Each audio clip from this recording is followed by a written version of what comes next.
opera, ballet, symphonic, and chamber music. I'll share news of local concert events that you may be interested in attending, background information about some of the greatest musical compositions ever written. Tune in weekdays 9 to 10 a.m. and Wednesday from 9 to 10:30.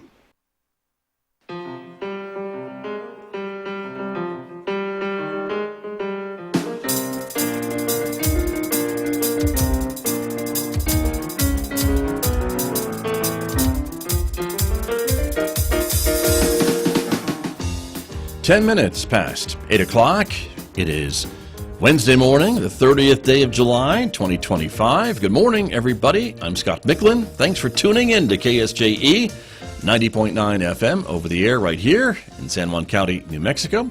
In Durango, Colorado, we're broadcasting at 103.3 FM. And if you've tuned in from anywhere else on the planet to listen to us, you've gone to our website to do that, probably, ksje.com, or maybe you've asked your smart speaker to play KSJE. It'll do that, or you could be listening to me through the new KSJE app. We are glad that you're all with us this morning, that is for sure. Also, we want to welcome our viewers who are watching this program. The video is streaming out live to the KSJE Facebook page and also to our YouTube channel. So welcome aboard, everyone. So glad that you are with us. Coming up in the next few moments, we are getting a July update from our friends at Farmington Municipal Schools.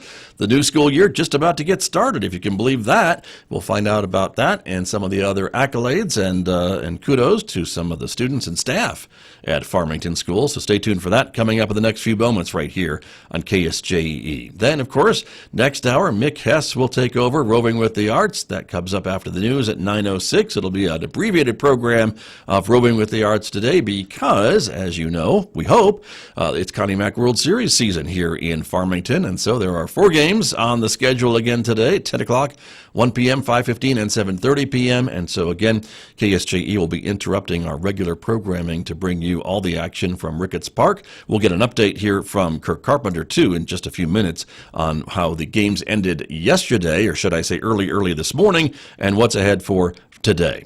Don't forget, you can also connect with KSJE on other social media platforms like Instagram and Blue Sky and X, and you can find our KSJE podcasts wherever you listen to podcasts. Subscribe for free and discover maybe a new local program that you may have missed. As I mentioned, you can take KSJE along with you through the app. You can listen live through your mobile device. The app's available now at the App Store and on Google Play. You can have access to our podcast there, as well as much other benefits of connecting with KSJE through the new KSJE radio app.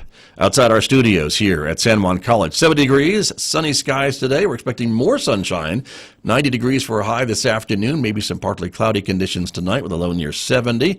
Partly sunny skies for Thursday and Friday with highs each day, 88, and overnight lows near 70 degrees. Another warm weekend, too, with a high of 90 on Saturday, 91 with sunshine on Sunday. Let's check in with Coach Kirk Carpenter for an update from all the action last night at Ricketts Park.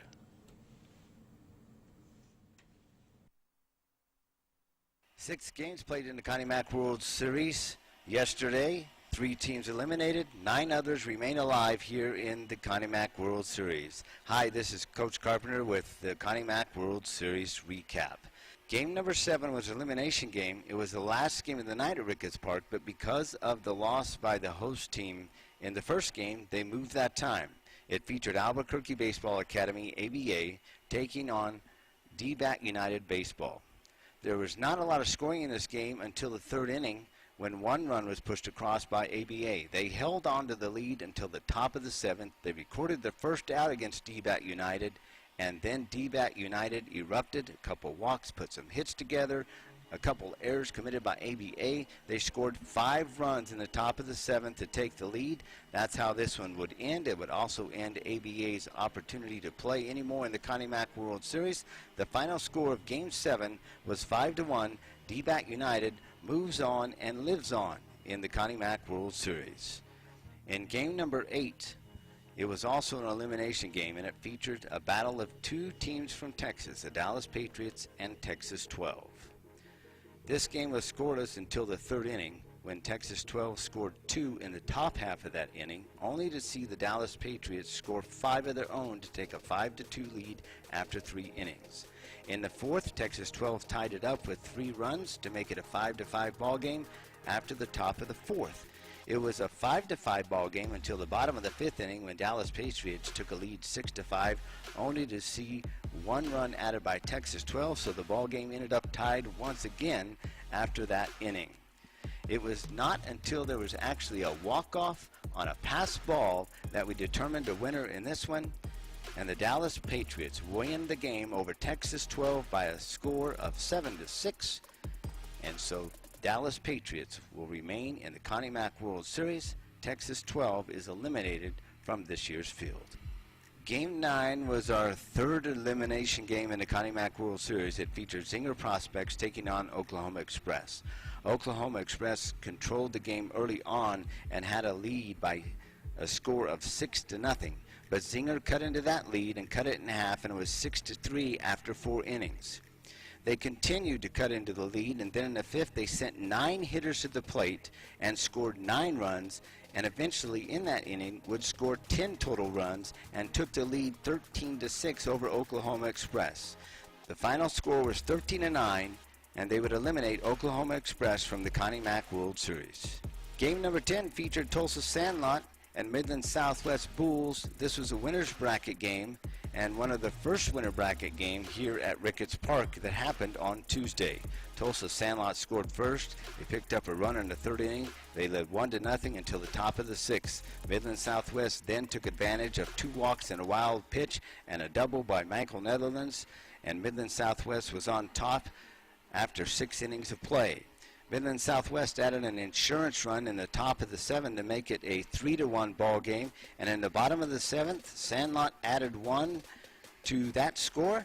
They would get the final score as Midland Southwest wins 3-2 and hands Tulsa Sandlot their first loss in bracket play of the Connie Mack World Series. Game number 11 of the Connie Mack World Series featured a rematch of last year's championship game between the Midland Redskins and the Southern Cal Renegades. So if you're saying that's 2 heavyweights fighting it out, you're exactly right, and it was a fantastic ball game. Most of the scoring in the game came early in the game. Only 2 runs scored in the top of the 2nd inning by the Midland Redskins, and that score held through 4 innings. Southern Cal was able to get 1 run across in the bottom of the 5th on an amazing defensive play by Ben Vogeli, who laid out on a line drive, saved runs from coming in and saved the game from being tied up. So after 5, it was 2-1 Midland. In the 6th, Southern Cal had a lead off double, and then an error allowed them to get runners at 2nd and 3rd. A strikeout and throwing in there allowed them to tie the ball game. But that's all they could do in the 6th. After 6 innings played between these 2 powerhouses, it was all tied at 2. We moved to the 7th between Midland and Southern Cal, and in the top of the 7th, Midland failed to score, and in the bottom of the 7th inning, Southern Cal got a hit, a walk, there was a Midland error, an intentional walk that loaded the bases, and it was a pass ball that ends this one as Southern Cal wins the Battle of the Giants by a score of 3-2. In Game 12, it featured 2 undefeated teams in the winner's bracket, as well as the Doolin Dodgers and the Professional Players Association White Sox scout team. Doolin Dodgers struck first. They scored 2 runs in both the 3rd and 4th inning, only to see 3 runs scored by PPA White Sox in the bottom of the 4th to make it a 4-3 lead after 4 innings. This game would eventually get tied in the 7th at 4 apiece, and it would actually take extra innings to complete this game. It was a prolonged game because of a lightning delay. There was also a field issue where they had to work on a mound that was too wet to start the game, so it extended the game, and then we go into extra innings. And in extra innings, the Doolin Dodgers got runners on the top of the 8th, and there was a balk call with a runner on 3rd that would eventually end this game. And so Doolin's Dodgers hand PPA White Sox scout team their first loss in the Connie Mack World Series. So a lot of action took place at Ricketts Park yesterday. We'll have a lot more action for you today here at Ricketts Park as well. Here's what's going to happen at Ricketts Park. At 10 o'clock this morning, it'll be United Baseball taking on the Dallas Patriots. Both those teams have a loss, so that will be an elimination game. At 1 o'clock, it'll be Zinger Prospects taking on Tulsa Sandlot. That too an elimination game. And the 3rd elimination game we'll have for you at Ricketts Park today is the Midland Redskins taking on the PPA White Sox scout team. At 7:30 tonight, it'll be Midland Southwest taking on Southern Cal. Both those teams are undefeated. The Doolin Dodgers, with their win yesterday, automatically get a bye. So we'll have 3 undefeated teams left in the Connie Mack World Series, and we invite you to tune in for each and every pitch here on KSJE, as we have a lot of action here at Ricketts Park today. This has been a fantastic Connie Mack World Series. We appreciate you tuning in, and again, we are the official broadcast station for the 2025 Connie Mack World Series. Thank you for tuning in. This has been a Coach Carp Connie Mack World Series update.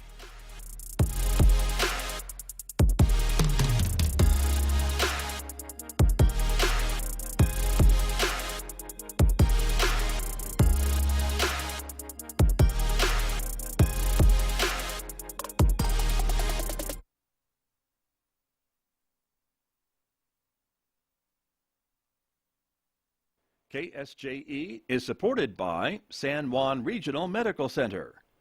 The caregivers of San Juan Regional Medical Center are committed to bettering the quality of life, health, and care of individuals, families, and our communities.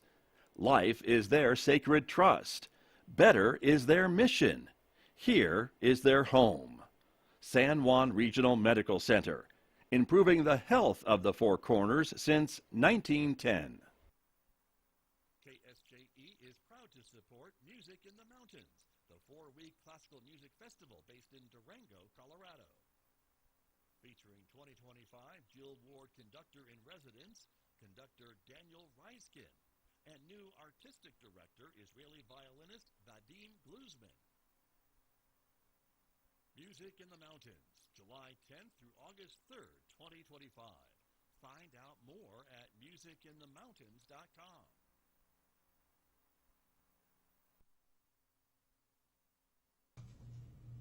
Back in Studio A this morning with my guest today, as I mentioned, from Farmington Municipal School. Superintendent Cody Diehl is joining us this morning as we talk about, getting ready for the start of the school year, I guess, shortly. Seems like we just finished, right? Doesn't it? Yeah, I know. It goes fast. Right? But you did miss me a little bit. We are excited, and I did. Okay. Thank you for giving me a month off. Yeah, of course. You're very welcome. And you also brought with you Roberto Taboada is here as well, your Public Information Officer. Good morning to you. Good to have you here, Roberto. Good morning, Scott. Thank you for coming in as well. And but as we talk about getting ready for the new school year, there are some things I think to celebrate and point out, and so we'll get right into it and start talking a little bit about some of those things. And we always appreciate you coming in to talk about some of your students who've done very well with these Chief Manuelito scholarships from the Navajo Nation. Yeah, we are excited.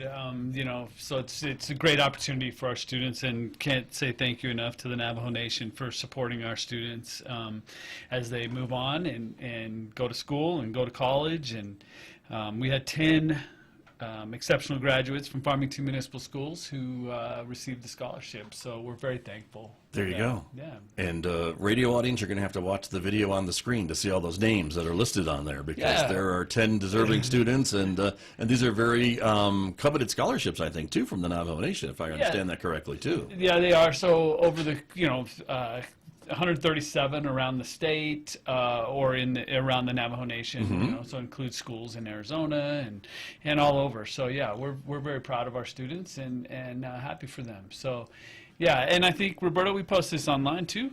Maybe so. Yeah. If look at our Facebook page as well. Okay. Very very good. Or our website. There you are. Yeah. Very good. Congratulations to them. Oops. Let's come up to one of your other alumnus who is getting, I guess, drafted. Always proud to report on students after they leave, and we follow and the success. So yeah, Jacob Kuhn, drafted by the Tampa Bay Rays in the 2025 Major League Baseball draft. So it's great when they have opportunities. So Jacob was, and I don't know Jacob well, but watched him play a little bit. He had offers to play at Texas Tech. But it looks like he's going to go to the show. Nice. So good for him. Congratulations. And, our athletic programs do a great job of preparing students for the next level, for those that are fortunate enough to go on. And so we're just proud and celebrate. Exactly. Good for him. Exactly. Thanks for sharing that again, too, with our audiences. So great to see. Also, some of your team, too, getting some honors as well. Yeah, I can't thank these three enough for the time and commitment that they put into Farmington Municipal Schools and our athletic programs. And It's a huge part of the success for Farmington Municipal Schools. It keeps students motivated, it keeps their grades up. It's a commitment to be an athlete, and these guys do a great job. And Isaac Gamboa, under his leadership of creating a culture that goes beyond winning, right?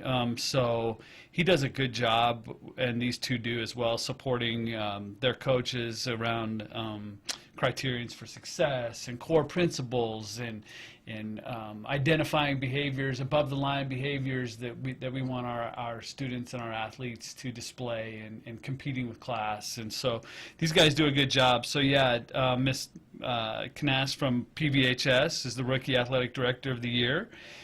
Johnny Curry, Athletic Director of the Year, and then Isaac Gamboa, Northwest Region Athletic Director of the Year. So I'm very proud of them, and I it's a thankless job, but they do a really good job of keeping above water and keeping it positive. And what's really cool is the fact that they work together as a team. You know, Right, I mean, sure. on Friday night we might lace them up and compete against one another, a crosstown rival, but they do a really nice job of supporting each school, supporting coaches. So Nice. it's good. And this recognition is from the statewide organization, right? Yeah, so the New Mexico Athletic Directors Association. Nice. Yep. Very good. Well, congrats again to them, and again to Farmington Schools. On the music side of things, more Jeez, kudos. yeah. This is a big one. So, and you've seen Daniel Fear here before, but he's Yeah. been selected for the New Mexico Music Educators Association's Hall of Fame. And he does a really good job of promoting the arts, not just music, but the arts across our district. He's our fine arts coordinator, and can't thank him enough for his commitment to the programs and continue to grow them. He's been in Farmington Schools a long time, and we're 9 years in a row now for the Music Association Best Community for Music Education. 9 years in a row. So. Good work by Terrific. him and the teachers and of course the students. Right. So, very right. proud. Very true. Very true. Congrats to him as well. And school starting, as we said, soon, like next week soon, it looks like to me. Yeah. So My math is right. Yep. And there's Lindsay Ozzie. We want to celebrate her as well. And a graduate. If you drive around the county, you might see her on a billboard. But we thank her, and this is a student who. We want to celebrate. Got a high school diploma, associate's degree from San Juan College. Nice. Future, she wants to get into aviation. And for those of you that were watching, you saw her name on the Chief Manuelito scholarship list. So I'm proud of her. But yes, all students start back on August 7th, next Thursday. So a week and a day from now. And Yeah. So here we go. Here we go. And if you haven't registered, visit our page there, farmingtonschools.us, and look for the registration tab. Okay. There you are. Very good. Not too late to do that. Never. Okay. All right. Very good. Some of the other things, the school hours you have set, are these changed from previously, or haven't just changed. the same? They just a reminder. The only Okay. change that we do have, our elementary school grades K through 5 will go 5 minutes longer than they did last year. So last year it was 8 a.m. to 2:30. Now it's 8 a.m. to 2:35. We had to increase it a little bit because we added in a couple more professional days. We listened to our teachers. They said 2 days at the start of school is not enough. I'm not sure that there's ever enough, but we increased the number of professional days this year by 3, so we Gotcha. had to increase a little bit of time. Got you. And that's mandated by the state to have a certain amount of instructional hours for That's your right. kids, right? So that's what drives some of those timing decisions. What else is going on? Let's see. A mini So summit? yeah, we just finished up our HRS mini summit. It's our 4th annual, and so our district strategic plan is around high reliability schools and the 4 levels. There's actually 5, but the 4 levels that we choose to focus on. Creating a safe, collaborative culture, guaranteed and effective teaching in every classroom, guaranteed and viable curriculum.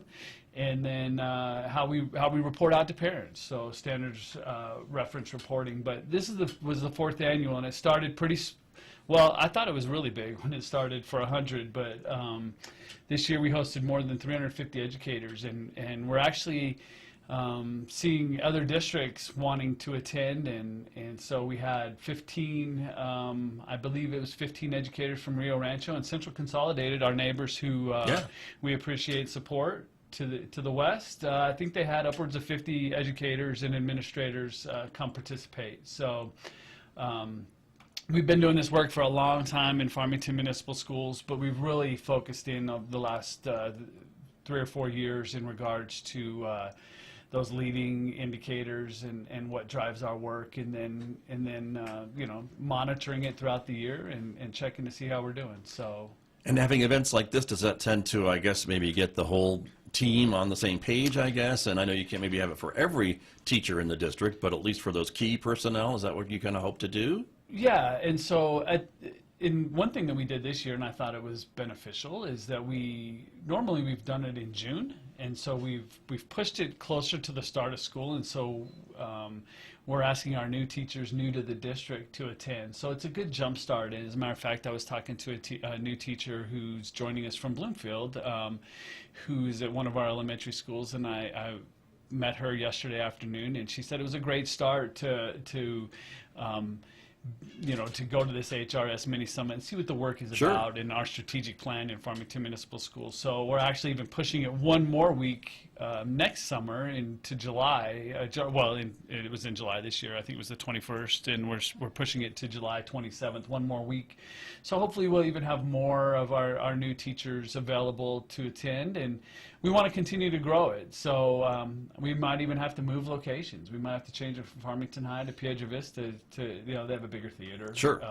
For the keynote addresses anyway. So yeah, we want to continue to grow it. And I can't thank Miss Nicole Lamson, enough for her energy and effort in putting it all together, and her and her team. It's a big undertaking, and they do a really good job. Nothing but positive comments from Rio Rancho and Central Consolidated, and then of course our folks as well. So yeah, it's a good event. Very nice. Well, and it's growing too. So it is growing. Nice to see. So very good. Some updates on some of the other policies and plans you have for emergencies. Yeah, so last week, at the end of last week, our safety team, Mr. Dale Bodie, Mr. Al Bugnol, in partnership with the Office of Emergency Management and Palms and Associates, so Mike Mestis from the Office of Emergency Management, Grant Banish from Palms. We did a little reunification training, so to reunite students with families in the event of a school-wide emergency. We've had a couple in the past few years, some gas leaks. Mm-hmm. We hope to never use it, but the opportunity to train, and really proud of our safety team. And even when I talked to Grant Banish from Palms and Associates, he said we're ahead of the game. We're one of the few districts in the state who have come this far, but want to thank our operations department. So this was pretty much a full-scale drill. I mean, our operations department came and set up cones and signage for parents in our parking lots. So it's a big deal, right? So you know, reviewing parking areas and logistical things. So it was a good event. Nice. Very proud of them. Yeah, and a lot to, I guess, keep track of too, because you're talking about hundreds of students, trying to reunite them with hundreds of parents or legal guardians or whomever, and who's supposed to pick up that child, and do you send the child home with the right adult? All those different things come into play when you have an emergency, and things are a little just out of the ordinary. Well, and we know, obviously, right, when there is an emergency, as a parent, we worry, and we want to get to our students as fast as possible, or to our children as fast as possible. And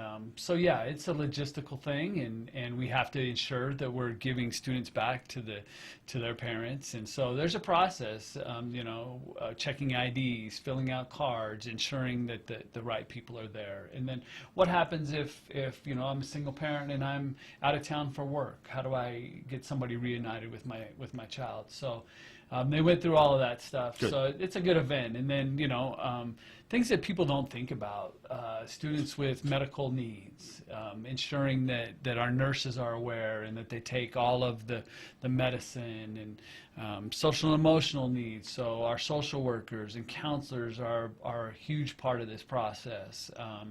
Student information system coordinators to verify that those students belong to a parent. So And another thing our county does well is our other districts, we had them present as well to watch and learn and grow with us. So Nice. yeah, good stuff. Very, very good. Well, important too, and to make sure everyone's on the same page and communicating with each other. You've got different agencies involved and all those things, so that's important as well. Yeah. I saw this on social media, I think, just earlier in the week or so. You had some new safety folks coming onto your campuses. Yeah, we did this on Monday. We, thanks to Chief Hebby and the Farmington Police Department, he swore in a couple of our new armed campus safety monitors. So. Mr. James Smith, who's been at Hermosa Middle School as a retired officer for a long time, but we're moving into that stage of arming our security officers. So he's now back commissioned, and he will stay at Hermosa Middle School. And then Miss Melvina Cox, who has been a campus safety monitor for us at one of our high schools, is going to move to Tibbetts Middle School. Nice. Very good. So it's a good partnership with the Farmington Police Department, and we know since COVID or prior, and who even knows if COVID is the issue, but we're all struggling to find employees, and so this was a good partnership. Put our heads together with the city and the chief, and this allows us to keep our schools safe. Right. And these are adding to the existing folks in the schools too, is it not, or replacing? So it's actually replaced. So like for example, Jim Smith there is he's been the campus safety monitor at Hermosa, so as one, and he will stay there, but he will now be armed. I got it. And so same thing with Tibbetts. They will have a armed campus safety monitor versus just a campus safety monitor. Understood. Thank you for the clarification on that. So very good. Oh, skipping around here. Sorry about that. Transportation folks, they're on the board as well. Yeah, I just want to highlight Mr. Hewish and his team. I think these are just, it's great to show the community the time and effort that they put in to keep their kids safe on the roads, right? There's things that happen, and whether it's accidents or medical emergencies on a bus. So ensuring that our drivers and their support are up to date, and proud of the fact that we invite in other districts to support and collaborate with us. That's, going back to high reliability schools, creating safe, supportive, collaborative environments. We love to share, and we love to, I won't say steal from others, but collaborate with others. So just a great event, and bringing those drivers together to ensure that their kids are safe to and from. Right. So it never stops, right? From the time we pick them up until the time we drop them off. Very true. For the radio audience, again, we're talking about, 440 school bus drivers from different districts around the region, I would say, who came to FMS for some training and some of this other sharing of information. Yeah. That's what you're talking about. Yeah. And so, again, great to share that with those other districts from as far away as, Aneth, Utah, and Penasco, Cuba. So quite a distance in some cases. So. Very, very good. Construction and other projects continue, including your big one, which I know we'll talk about too. Yeah, very exciting. Want to talk a little bit about at Piedra Vista High School.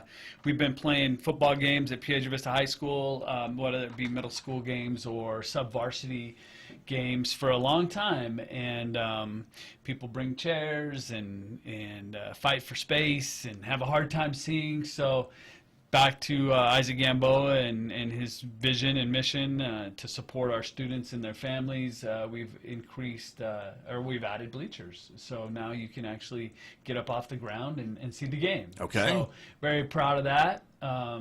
Piedra Vista High School, at our soccer fields, we've added lights. So another bonus, not only for our students at Piedra Vista High School, to practice after school hours, even play games into the night.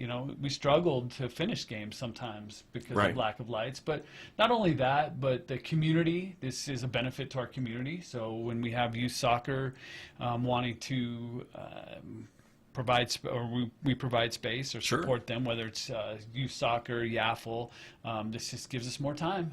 Nice. Very good. And then you're also doing some playground work at Mesa Verde, it looks like? Yeah, so they just put the finishing touches. That's not the picture that we see. That's not the playground. That is not the playground. Just to be clear. That's a big jungle I'm going to say, that'd be really cool, but I don't think so. We'll get to that. We'll get to that one. But yes, Mesa Verde Elementary, and it's the last elementary school that is receiving an upgrade. We kind of held off on it because we were in the works of trying to build a new Mesa Verde Elementary School, which we still are. But once again, Isaac Gamboa said, you know, the longer we wait, there will be kids that go through Mesa Verde Elementary School that have not had a new and improved playground. Dealing with the old playground, so yeah. let's put it in a place where if we do build a new Mesa Verde Elementary School, that the playground's already done. Yeah. So they've done a nice job, and super happy for those kids at Mesa Verde. They're going to have a fun time a few times a day, right? There you at go. The playground. Very true. And now what that picture does show is your new preschool academy building, right? Construction. Yeah, and I was there this morning. I have to drive by it on my way to work, so once in a while I'll pull in and look at it. That's a big building. You know, a couple stories, but they're actually have moved well past the picture that you're seeing for those of you that are watching, and a lot of metal up. I won't. I'm going to knock on wood, and hopefully they get it done faster than November of 26. But that's still the goal, right? Okay. Is to get our students in there.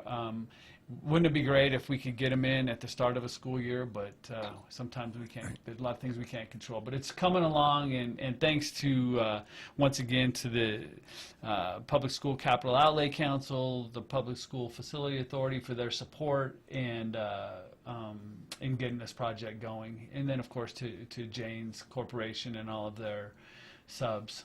Nice. Very good. Great Well, partnership. congratulations. Looking forward to seeing the completed Yeah. project. I know there'll be a lot of celebrations and ribbon cuttings and There will. tours when that building is completed. Some other things about the new school year and the close of the old school year. Yeah, so just a couple things that we want to highlight, and I want to shout out to our families and community, our teachers, our students for taking the panorama survey. And so just a few highlights. 74% of our families feel positive in regards to school safety. It's up 10%, and we're not going to be happy until that number gets into the 90s. You know, obviously I don't think we're ever going to get to 100%, but you know, some of our criteria scores in high reliability schools talk about 90% of folks 90% of the time, right? Right. So we're proud of that. We're proud that it's up, and thanks again to our school safety department and administrators, teachers, for continuing to grow that number. Nice. So school climate, very similar, 70% favorable, 13% higher than the state average, so that's a good thing. Family engagement, 82% feel involved and supported, 6% above the state average, but not good enough Right. for me. But we're going to continue to work on it. And then teacher well-being, staff excitement about work rose by 7%. And we want that number to continue to grow as well. Gotcha. We want, you know, our teachers and staff spend a lot of time taking care of students and working really hard. I said this at the opening of the HRS Summit. I believe it's probably the hardest job in America, and you know, easy for me to say as an educator, but it's a tough gig, and I'm proud of what we've done to support our teachers, but very thankful for every time I give them a new challenge, they rise to it. Nice. So Very good. big thank you to them. And this survey, is that something the district has done every year for a while now, or this just seems new to me? So the Panorama Survey, every district across the state does it, and it's tied to the Public Education Department. I see. We've done surveys because of higher reliability schools for a long time, but this specific Panorama Survey has replaced most of ours because we don't want to over-survey folks. Sure. But it's done from the Public Education Department, and I see. This was the second year of that survey. So they can track it district by district. That's You can right. track it within your district and see how things compare year to year. Right, and they'll put it out on New Mexico Vistas is what Yeah. what it's called, and they'll put out the data, and you can see it across the state. Okay. All right. Very good. But wait, there's more, as we say in this business. Yes. Okay. So talking about our teachers and retention and recruiting teachers, and really happy to report that we're keeping them, and it's a great place to work. I've said it before. You have. And I'm really proud of our administrators for creating, and I think it comes back to also creating systems in which teachers feel supported, and we can always get better, but I think we do a really good job. And so proud to share that our teacher retention remains strong across the district. I think it's around, Roberto, correct me if I'm wrong, but 85% across the district. District-wide? District-wide. For teachers specifically, but some highlights, Country Club Elementary, they all stayed. Everybody's coming back. That's great. Okay. Farmington Preschool, 98%. Farmington High School, Piedra Vista, 95%. We'll send a shout out to San Juan College High School. I think they had one teacher retire, so I don't know if we call that 100%, but we call it 100%. I see. For Okay. San Juan College. And then at the middle schools, Tibbetts and Mesa View, good work. 98% and 97% respectively. So we're grateful for their dedication and for those that choose to stay. And I think I was looking at, before I showed up today, I think we have 6 elementary openings at the moment, which maybe when I say that out loud, I'm like, how? Well, only 6 openings, but we have 10 elementary schools and many, many teachers. It's a very small percentage. 4 middle school openings and, 1 middle school opening across the district. Science teacher at Tibbetts. So, any science teachers, come on over to Tibbetts. Okay. And then we have 6 at the high school level. And those are just general classroom teachers. We obviously have other positions open, support type positions, EA positions, counselors, nurses. So, but we're proud of that. We're proud of the retention rate. I want to thank Mr. Chris Pash, who's retired, our former executive director of human resources, for creating that culture. And well, see, he caused an opening by retiring. Darn him. He did, and one that I didn't replace. So probably people mad at me. But Mr. Nate Parentoni, who we've had here before, and we'll bring him back again, took on that role, and so we're excited to see where he takes us. Very good. Very good. Oh, excuse me. So there you go. And so you've got those openings are on the website, as we talked about before. Also, register for school, which is starting, as we mentioned, next week. And so lots going on. Getting ready. It's fast and furious all the time. Ramping up. So again, I guess the shout out would go to the community to be prepared for school buses and students walking to and from school. That will start up again after a summer of not seeing kids on the sidewalks and crossing streets and things like that. So that's important to remember. Be on the lookout for some videos and support around that. And yes, please slow down when you see those flashing lights. We're very proud of our safety team for the support that they give our crossing guards. And Roberto, we're going to have some celebrity crossing guards in the next couple of weeks. I understand, right? A few folks will be out there that we might recognize, right? I'm going to take my turn again, and I was not very good last year, so we'll do a little practicing. You got to make sure the sign is up, and don't take it down. Not too fast, early. not too early. So Dale Bodie, he scolded me a few times, but I'll see if I can get better this year. Practice makes perfect, I guess, That's for right. you, Mr. Superintendent. So great. Well, thank you for coming in. Good luck with the start of the school year. It's always great to have you all here to update us on what's going on with Farmington schools, and we'll see you next month. Appreciate you having us. Thank you so much. Right. You're very welcome. My guest this morning from Farmington Schools here with me on KSJE.